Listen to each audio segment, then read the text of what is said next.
आदर के योग्य वरिष्ठ नेता ठाकुर कौल सिंह जी ने जो बात मीडिया के समक्ष आए कुछ दिनों में रखी है, मैं उसके संदर्भ में कुछ कहना चाहता हूँ। मंडी जिला को जो मान सम्मान आज प्राप्त हुआ है, ये मान सम्मान कई वर्ष पहले मंडी जिला को मिल सकता था, परंतु मंडी जिला के बुजुर्गों को याद होगा वो दिन जब पंडित सुखराम जी मुख्यमंत्री की दौड़ में थे और आदरणीय श्री ठाकुर कौल सिंह जी ही वो व्यक्ति थे जिन्होंने मंडी जिला की पीठ जो है धरती लगाई थी। ठाकुर कौल सिंह जी ये बात कह रहे हैं कि मैं चुनाव हारा हूं, परंतु सच्चाई तो यह है कश्मीर से लेकर कन्याकुमारी तक 2019 का जो चुनाव हुआ, अधिकांश कांग्रेस के जो नेता थे, चाहे वो सीनियर लीडर थे, चाहे वो मेरे जैसे जूनियर लीडर थे, सभी को पराजय का सामना करना पड़ा। कौल सिंह जी का ये कहना है कि मैं कमजोर उम्मीदवार था, हो सकता है मैं कमजोर उम्मीदवार हो सकता हूं, परंतु मेरा प्रश्न ये है कि 2019 के चुनाव में वरिष्ठ नेता थे और पराजय भी उस पिछली बार उनकी हो गई है, तो भविष्य में जो पार्टी ने मेरे साथ फैसला लिया है वो हो सकता है पार्टी जो है सब बातों को विचार विमर्श करते हुए ये फैसला ले कि ठाकुर कौल सिंह जी को आराम करने का मौका दिया जाए और किसी युवा कर्मठ कांग्रेस कार्यकर्ता को आगे आने का सौभाग्य प्राप्त हो। मैं कहना चाहता हूं कि पार्टी के अंदर एक व्यक्ति के लिए अलग मापदंड और दूसरे व्यक्ति के अलग मापदंड जो है, मैं समझता हूं वो पार्टी के हित में नहीं रहेगा। और चुनाव के समय में जिस तरीके की बातें आदरणीय श्री ठाकुर कौल सिंह जी कर रहे हैं, वो भी जो है संगठन के लिए उचित नहीं है, क्योंकि हमने विपक्ष की एक भूमिका अदा करनी है, सरकार के साथ चुनाव लड़ना है। तो अगर ऐसे ही छींटाकशी एक दूसरे के ऊपर करते रहेंगे तो कामयाबी मिलना मुश्किल रहेगा। मैं इस उम्मीद में कि पार्टी अनुशासन बनाए रखे, आला कमान से ये निवेदन करूंगा कि इन सब बातों को गंभीरता से लिया जाए ताकि चुनाव में कोई भी मतभेद और मनभेद वाली बातें ना हो। कौल सिंह जी का ये कहना है कि मैं कमजोर उम्मीदवार था, हो सकता है मैं कमजोर उम्मीदवार हो सकता हूं, परंतु मेरा प्रश्न ये है कि 2019 के चुनाव में वरिष्ठ नेता थे ठाकुर कौल सिंह जी, चुनाव लड़ सकते थे, परंतु ऐसी क्या मजबूरी रही कि उन्होंने आला कमान को पीठ दिखाई, चुनाव लड़ने से इनकार किया।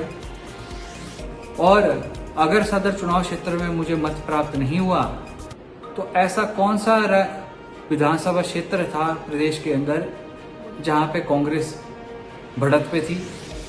मैं पूछना चाहता हूं, द्रंग चुनाव क्षेत्र के अंदर कांग्रेस पार्टी को 2019 में कितनी बढ़ोतरी हुई। साथ ही साथ मैं ये बात भी कहना चाहता हूं, ठाकुर कौल सिंह जी पिछली विधानसभा चुनाव 8,000 मतों से उनकी पराजय हुई। उनकी सुपुत्री उनको मंडी सदर से 10,000 से पराजय का सामना करना पड़ा। तो मेरे को इस बात की खुशी है कि जहां आला कमान ने इस मापदंड को रखा है कि जहां वो उम्मीदवार कामयाब ना हो चुनाव में, उसका टिकट परिवर्तन कर दिया जाए। तो मुझको उम्मीद रहेगी आने वाले जो विधानसभा के चुनाव हैं, मैं पूछना चाहता हूं, द्रंग चुनाव क्षेत्र के अंदर कांग्रेस पार्टी को 2019 में कितनी बढ़ोतरी हुई। साथ ही साथ मैं ये बात भी कहना चाहता हूं, ठाकुर कौल सिंह जी पिछली विधानसभा चुनाव 8,000 मतों से उनकी पराजय हुई। उनकी सुपुत्री उनको मंडी सदर से 10,000 से पराजय का सामना करना पड़ा। तो मेरे को इस बात की खुशी है कि जहां आलाकमान ने इस मापदंड को रखा है कि जहां वो उम्मीदवार कामयाब ना हो चुनाव में, उसका टिकट परिवर्तन कर दिया जाए। तो मुझको ये उम्मीद रहेगी आने वाले जो विधानसभा के चुनाव हैं, उन चीज़ों को ध्यान में रखते हुए जो विधानसभा के चुनाव भारी मतों से हारे हैं, उनके भी वहाँ पे टिकट में फेरबदल के बारे में विचार विमर्श करें। पिछली मर्तबा 8,000 के मतों से ठाकर कौल सिंह जी को विधानसभा के चुनाव में पराजय का सामना करना पड़ा। उनकी सुपुत्री को 10,000 मतों से सदर चुनाव क्षेत्र में पराजय का सामना करना पड़ा। मुझको खुशी है इस बात की कि आलाकमान ने मापदंड रखा है कि जो व्यक्ति कामयाब ना हो चुनाव में, उसका परिवर्तन किया जाए। द्रंग चुनाव क्षेत्र से ठाकर कौल सिंह जी कई वर्षों से अपनी सेवाएं दे रहे हैं, बुजुर्ग हो गए हैं और पराजय भी पिछली बार उनकी हो गई है। तो भविष्य में जो पार्टी ने मेरे साथ फैसला लिया है, वो हो सकता है पार्टी जो है सब बातों को विचार विमर्श करते हुए ये फैसला ले कि ठाकुर कौल सिंह जी को आराम करने का मौका दिया जाए और किसी युवा कर्मठ कांग्रेस कार्यकर्ता को आगे आने का सौभाग्य प्राप्त हो। मैं ये कहना चाहता हूँ कि पार्टी के अंदर एक व्यक्ति के लिए अलग मापदंड और दूसरे व्यक्ति के अलग मापदंड जो है, मैं समझता हूँ वो पार्टी के हित में नहीं रहेगा।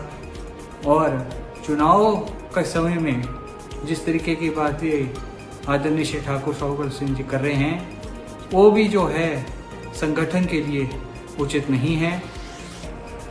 G23 के अंदर भी वरिष्ठ नेता आदरणीय श्री कौल सिंह ठाकुर जी ने हस्ताक्षर किए थे, जो एक पत्र हमारी चेयरपर्सन आदरणीय श्री सोनिया गांधी जी के खिलाफ था, हमारे नेता राहुल गांधी जी के खिलाफ था, प्रियंका गांधी जी के खिलाफ था। हिमाचल से कोई नेता नहीं था जिन्होंने हाई कमांड के खिलाफ लिखा और हस्ताक्षर किए। अगर किसी ने किए तो आदरणीय श्री कौल सिंह ठाकुर जी ने किए। कौल सिंह ठाकुर जी ने आज एक प्रेस कॉन्फ्रेंस के अंदर ये सुझाव दिया कि हमें कांग्रेस पार्टी छोड़कर भारतीय जनता पार्टी में नहीं जाना चाहिए।